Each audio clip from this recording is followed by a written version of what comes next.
Friday, everybody. I'm Brendan Bradley with the Fifth Wall Forum, committed to bringing together industry insiders from the theater and technology worlds to create opportunities for new kinds of virtual performance. And today I'm having a conversation with Jonathan David Martin, a performer, XR creator, and educator, and co-founder of Smoke and Mirrors Collaborative. Today's conversation is brought to you by the Fifth Wall Forum Discord channel, a robust community of hundreds of technologists and artists sharing job postings, tutorials, upcoming performances, and the home of Artifact Friday, where our mentors and collaborators share artifacts from their work, giving Fifth Wall Forum members a first glimpse at the latest in innovation in immersive storytelling. Find out more at our website at fifthwallforum.com. That's 5thwallforum.com. Now let's get to the conversation. Welcome, Jonathan. Hi, it's good to be here. It's good to be here with you. Yeah. I'm actually in your little studio. Yes. It's very exciting. Yeah, you're in my version of Willy Wonka's This is the toy factory? Yeah. Excellent. We make all sorts of strange confections here. I can tell that because there are actually what look like confections on the wall right now. There's like these hyper-colored, lovely homemade, like, what are those, like, they're not windmills, they're pinwheels. Yes. Do you mind me asking? Giving some context? Yes. I can even put on a top hat just to complete the look. Well, now I feel like, yes, so we absolutely all need to you do listening it. can just imagine I'm wearing a top hat while I explain This just got fancy. Oh, yes.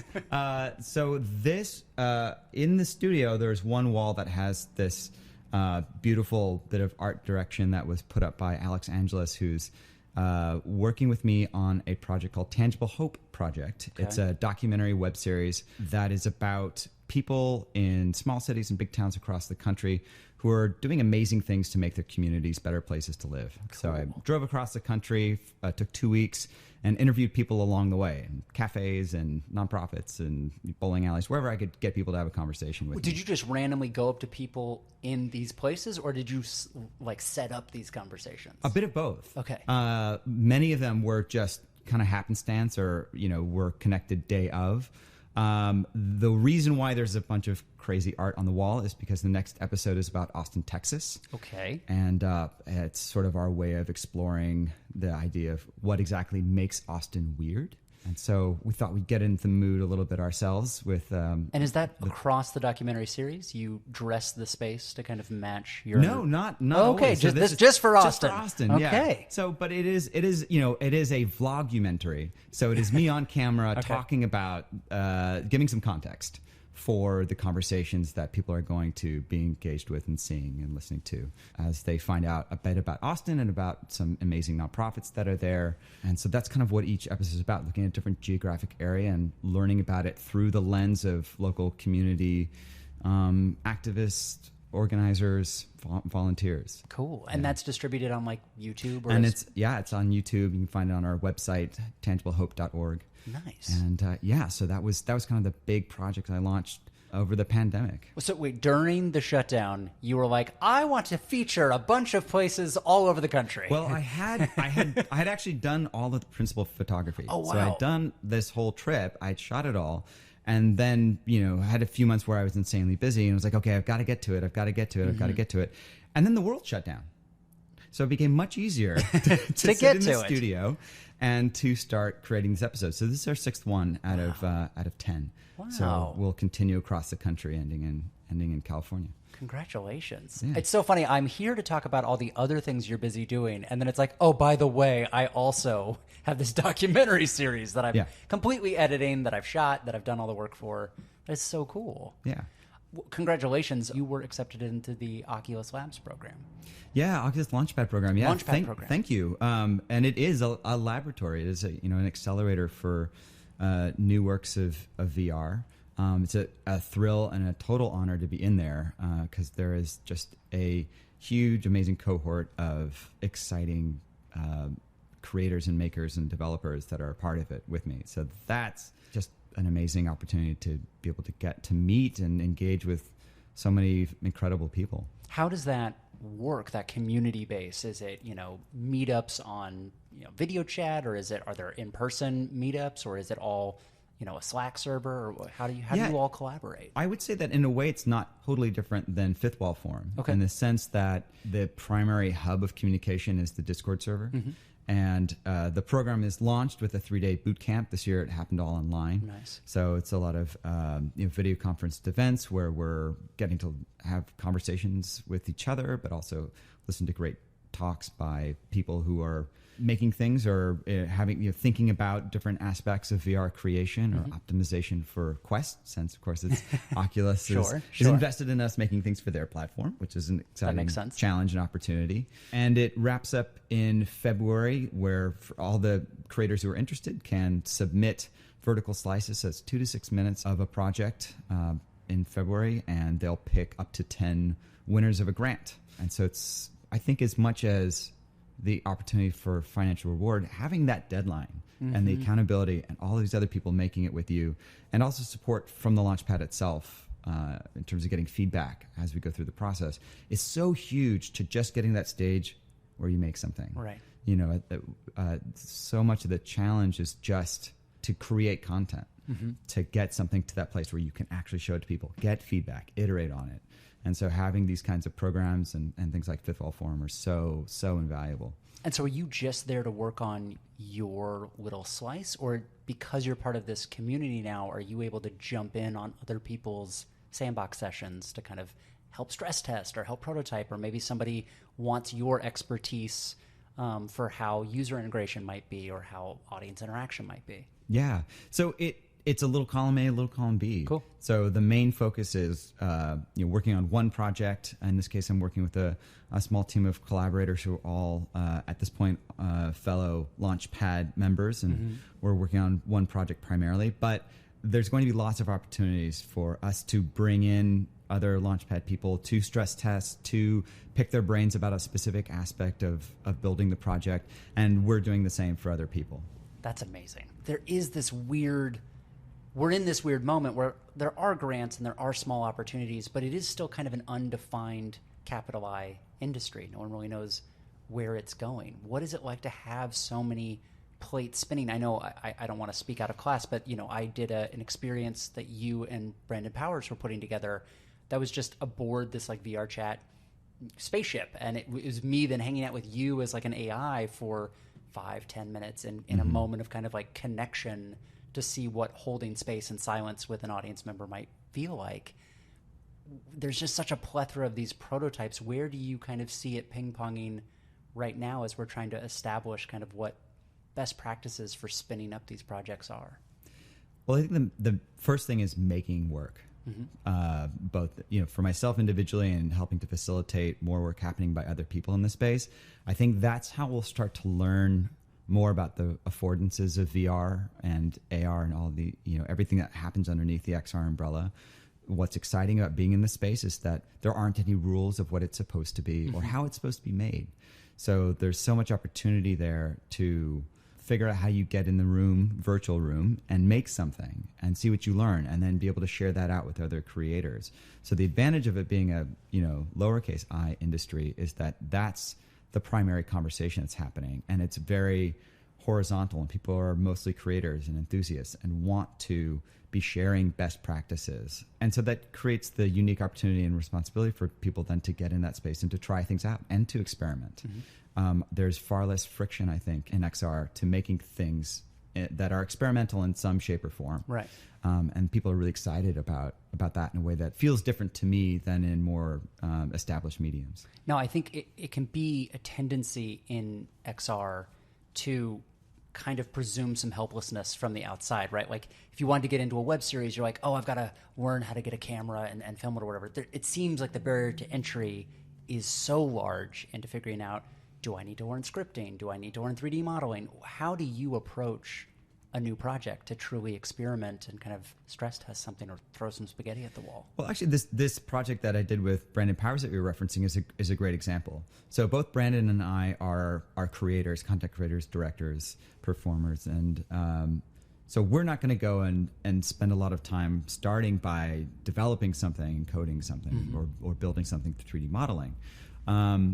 But we want to create something. We want to be able to test the narrative elements. As you're saying, we want to test what it's like to create a scenario given circumstance and create an intimate connection with an audience member and have that sense of liveness in a virtual space. Well, wonderfully, we have VR Chat, which, like many of the other social VR platforms, is a great place to test narrative ideas. There are a lot of these amazing environments and worlds that have narrative elements to them that you can then set a story in or set some kind of narrative within. And so that's what we did. We said, well, let's give ourselves a very finite amount of time. Let's give ourselves, we give ourselves like 2 hours over 2 days, something definitely less than 10 hours total to come up with a, roughly 10 to 15 minute scripted piece with a solo performer for a solo audience member. And given those constraints and the fact that we're not going to spend any time building anything, we're just really going to figure out what that interaction is like. How do we craft something that feels like it's got a satisfying beginning, middle, and end? And great. And then let's test it, see what we learn, and then take that forward. And that became a really successful prototype for how quickly you could put something up to test, in this case, something narrative. Sure. Now, the scalability of that, how does one go about approaching somebody's world on VR Chat and saying like, hey, I want to play in your sandbox, or can we borrow your backyard? Yeah. I think with the test that we were doing, since we weren't making it a public event, right, and it was really just us testing it, then there's not the onus of needing to, check in with where, with the maker of the world to say, hey, can we use this for a piece? It's more of a casual exploration rather than an event where we're wanting to make that public.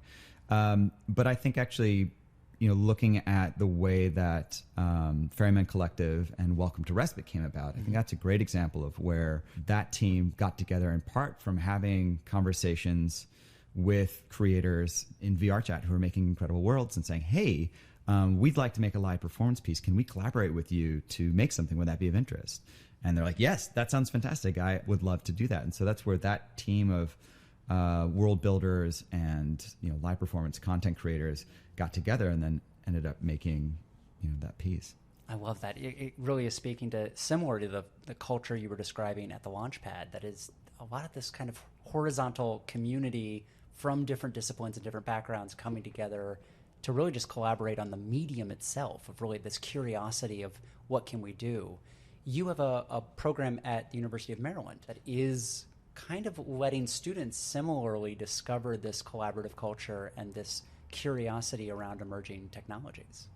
Yeah, so I run a new program at the University of Maryland in their immersive media design program, and it's called the New Works Incubator. And so this is a summer program that we put together for students who are interested in making new works of immersive media. Cool. And very much a self-directed kind of program where I'm acting as a bit of a producer advisor for their projects and facilitating what their vision is and helping them to consider what their concept is and how to then design out and develop out and test their ideas from there. And that grew out of, in part, a class that I taught last spring that was around augmented reality design experiences. And it was really a studio class where we're using augmented reality to teach collaboration skills. So we're bringing together students from across campus, but primarily from art and from computer science, so creatives and coders, and getting them to figure out how they work together to make something they couldn't make on their own. That's cool. So it's something that is taking into account the technology of augmented reality, but also the storytelling possibilities or the narrative possibilities and what you can then do when you've got those mixed teams, and the importance of learning to speak each other's language, and then how you can make something that's greater than the sum of its parts that way.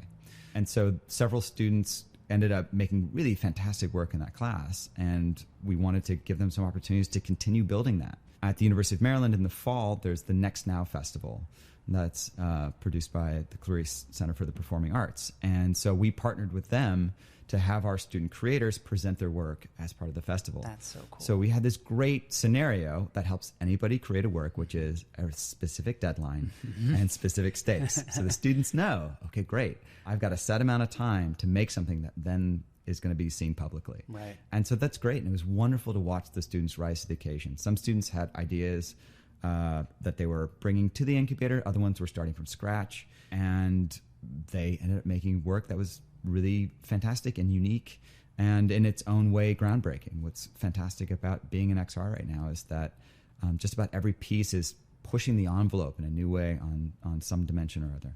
So much of academia can feel almost insulated, right? Or kind of hidden from the rest of the real scary world. But like you're saying, they are grappling with in real time the things that the entire world and industry is actually also grappling with. Is there that sense of excitement that they are kind of solving problems that aren't just confined to a classroom? Yeah, that's one of the big points of interest for them, is that it's not just an academic exercise. They're not just doing it for a class grade, and they're not following a model that has already been set out for them. They're really getting to dive in and go in a direction that they're excited to go in. It shows in the work. It's too hard to create things unless you're incredibly passionate and motivated about it, especially over the summer. During a shutdown.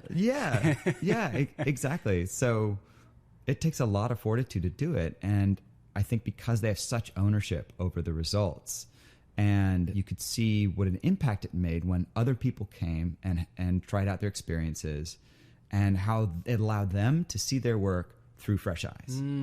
And anybody who's ever created anything before and been able to share it and have somebody else be wowed in some way, shape, or form by what you've made, it's intoxicating, it's exciting, and it makes you want to do more. Or even if they're confused, then seeing where your blind spots are. Absolutely. The things that made total sense in your head but did not translate. Precisely. And one of the things I was most pleased to see, we presented their work over several days.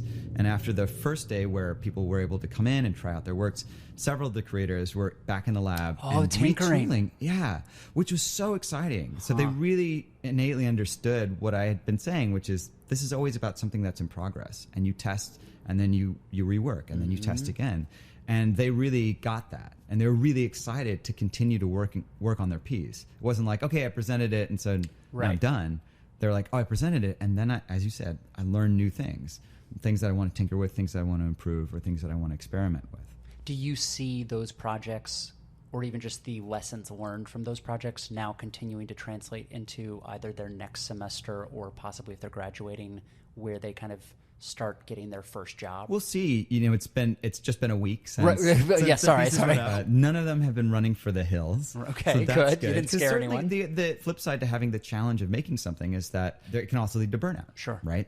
And so there's always that conversation about sustainability, and that you want it to be challenging, whether it's for a student or for a professional. You want something to be challenging, exciting in that way, but not take so much out of you that it leads to burnout. Do you integrate any of that into your curriculum?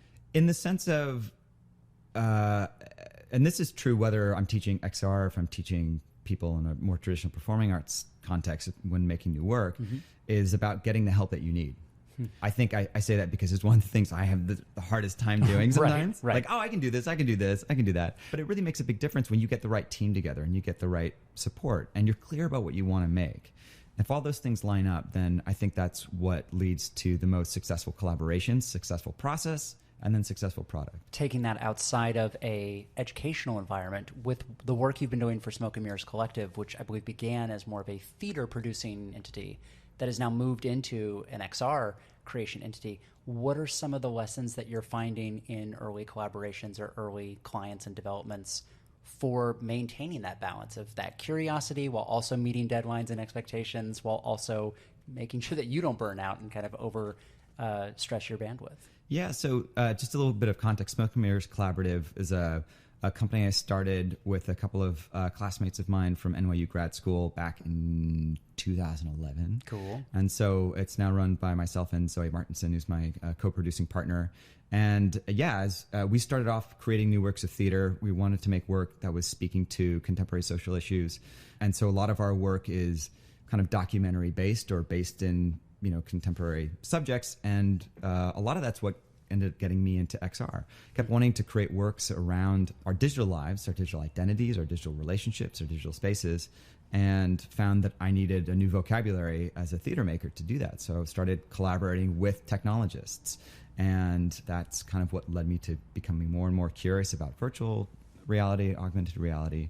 And now, that's where the work that I've been making has gone. So instead of trying to pull those mediums into theater, it's actually sometimes more pulling theater into XR. Sure.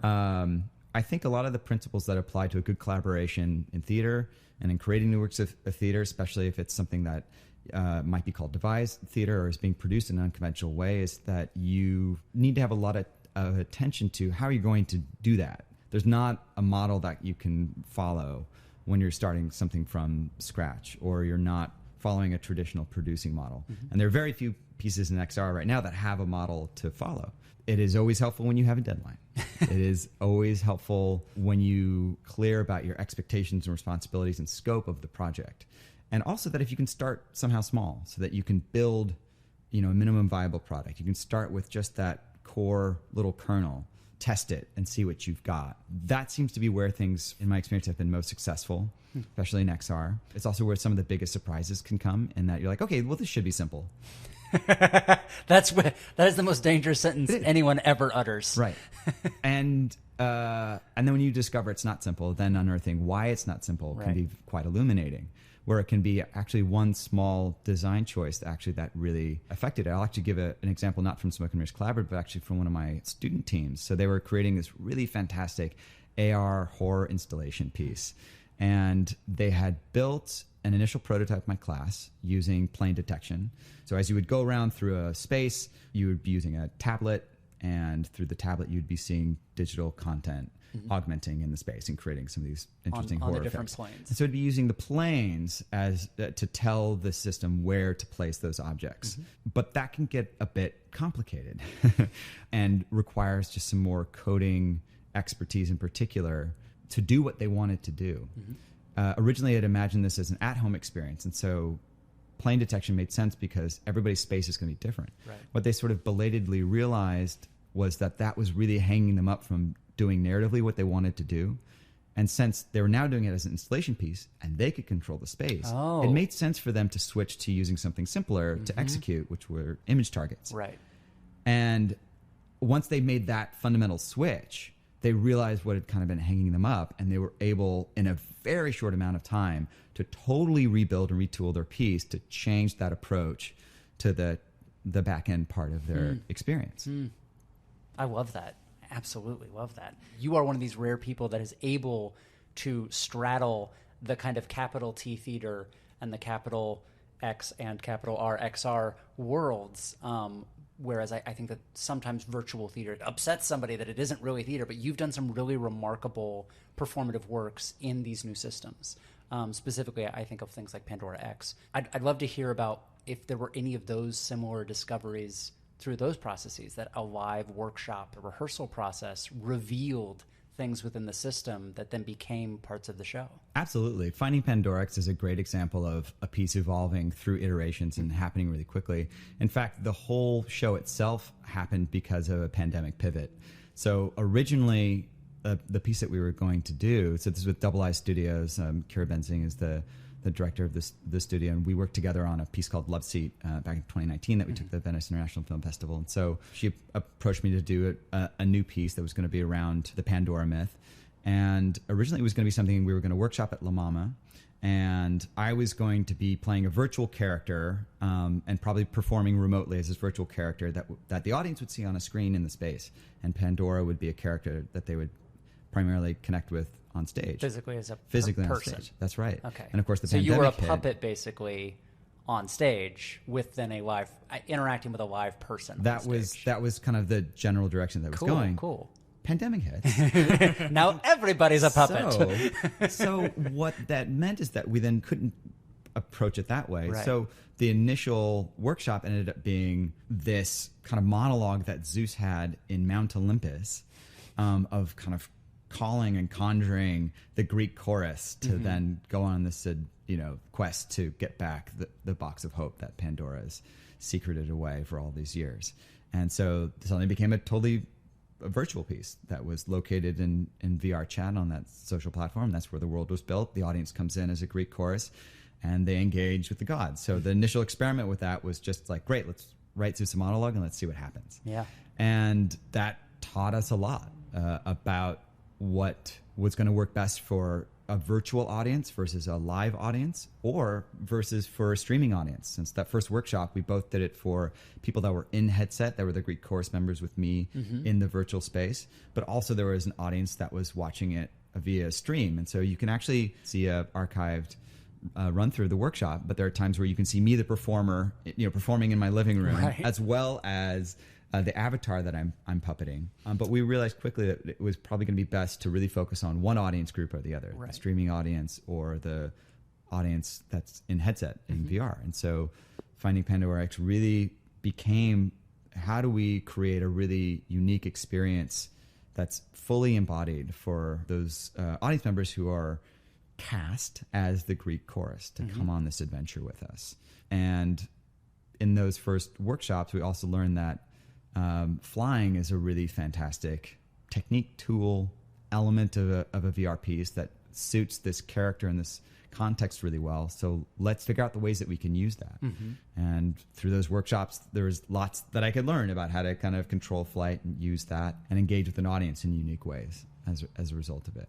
Does anything within the system, whether it's just something the way VR chat renders or if it's flying, do you have any biological hangups to the experience? Do you get nauseous? Do you get dizzy? Do you get uncomfortable when you're in this work? Not often. Cool. I find the more that I do it, the less that occurs. And now when it does occur, it's sort of novel. Like, oh, well, this is really spinning my stomach. Right. So I'm curious about them now. And the same actually happens when there's inevitably a technical hang-up. Right. It's like, uh-oh, the world just glitched out on me. Or the audience member I'm talking to clearly is having technical troubles or, froze or something. So those all become things to be curious about and to lean into, as opposed to, oh no, uh-oh, what are we going to do? Uh-oh. And you sort of freeze up. And I think part of that's through familiarity, and part of it's about embracing this idea that the failures are your friends, which I think is useful in any creative context, but I've found especially useful in performing in and in creating works that involve new technology that doesn't have all the bugs worked out. They're going to happen. It's not a matter of if, it's just a matter of when and how. So great, okay, well, how do we just embrace those? Find where there can be happy accidents that we can learn from. This is such a kind of a rare encounter, and it's so weird to be able to say this, but you and I have played the same VR character in a show. We were both in Welcome to Respite when they scaled up for Venice. And I would just love to hear some of those happy accidents or moments that you had. I would just love to kind of hear about your experience on it. Yeah. Oh, I mean, there's so many. And I would have to say it feels like such a gift to get to do two pieces that are so different. It's in terms of Finding Pandora X is such an adventure, and it's a big group thing, and I'm literally playing a larger-than-life character. Right? I'm playing a god. Yeah. And then Welcome to Respite is so intimate and so much about that personal connection you create with the audience member that plays the primary protagonist of the child, Alex. There's something you learn every time you do a show with an audience, because they're going to bring in something different, and that's going to change the tone of it. But one of the things that stuck out to me about Welcome to Respite was actually that the developers were really aware about when they could add something to help us out as performers. So when we were doing onboarding for audience members, there's a lot of different things you have to go through with VR chat, making sure your audio levels are correct and your safety levels are set perfectly. And we, the actors, are guiding the audience through this. Exactly. As a secondary character. Right. Can I hear what your Lego guy sounded like?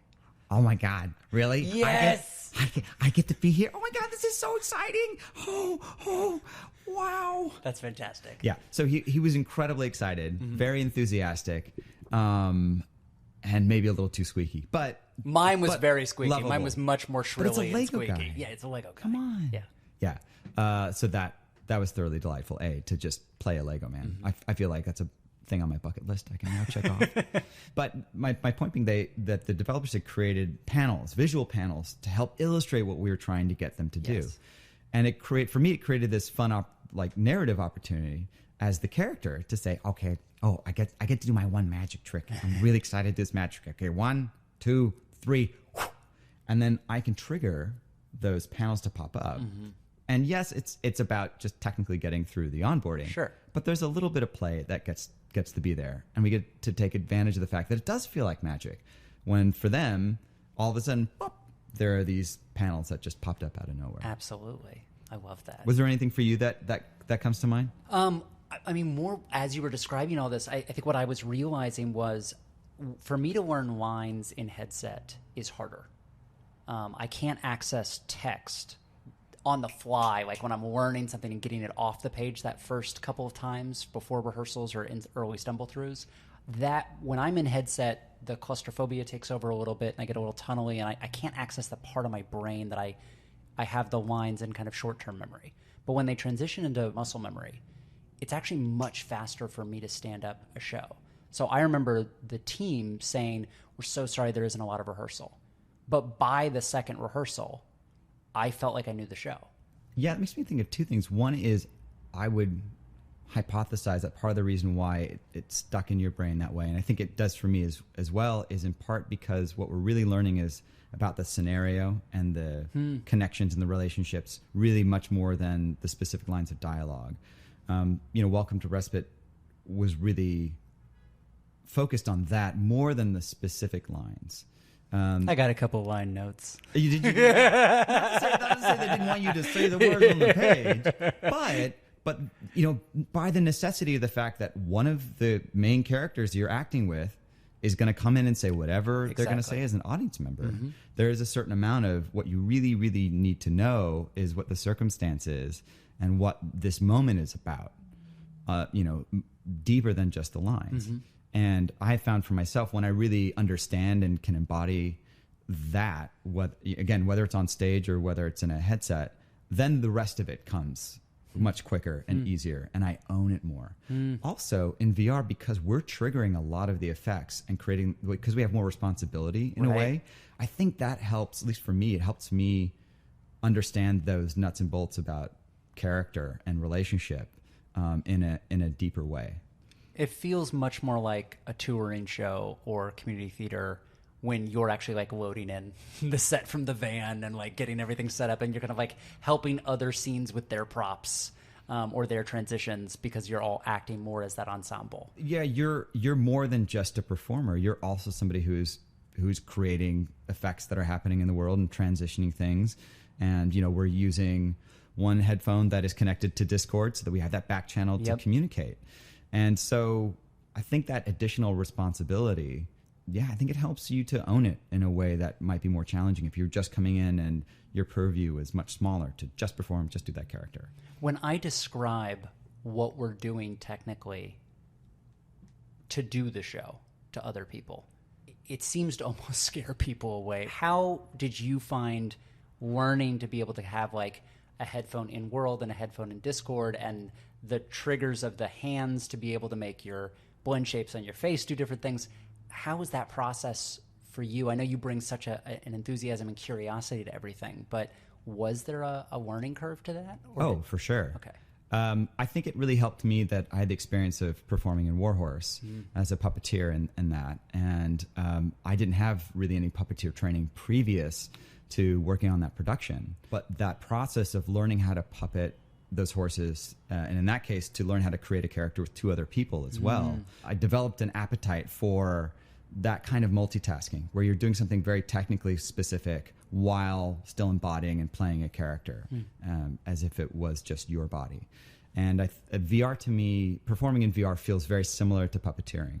In fact, it is, right? We've got these virtual puppets. They're avatars, and we puppet them. Yeah. And so there's that fun juggling act of technically manipulating the puppet through controllers and through body language and gesture, and then giving it life through our voice and through the way that we use gesture and breath. And so I quite like how engaging and challenging that is on different dimensions. Yeah, I think that's just kind of how it might just be a little bit about how my brain works. Right. I really like that kind of pat your head, rub your tummy times 10 sort of challenge. Uh-huh. And as you gain a fluency of it, it becomes quite lovely. It's what I imagine drummers must feel like when they've got a drum kit, right? They're keeping time, they're keeping rhythm, they're doing it in different ways with the different parts of the instrument. They're doing it while they listen to the rest of the ensemble. And at a certain point, they're, when they get any kind of fluency, they're not thinking about what their hands are doing. Their attention can be out and just listening. I love that. Part of the reason we do this podcast is to signal boost to kind of, if there's a tool or a collaborator or a resource you're looking for in this moment to kind of level up whatever you're working on. You know, if you're sitting here playing drums all by yourself, what is the bassist or the guitarist or the flautist that you're looking for right now? I'm looking for more people that are working with sound. I'm really, really excited by the opportunities for spatial audio and spatial storytelling. I think, as in theater, it is something that is undervalued in XR in some places, not everywhere. But I would love to connect with more people who are sound designers and developers who are working at integrating sound into their works.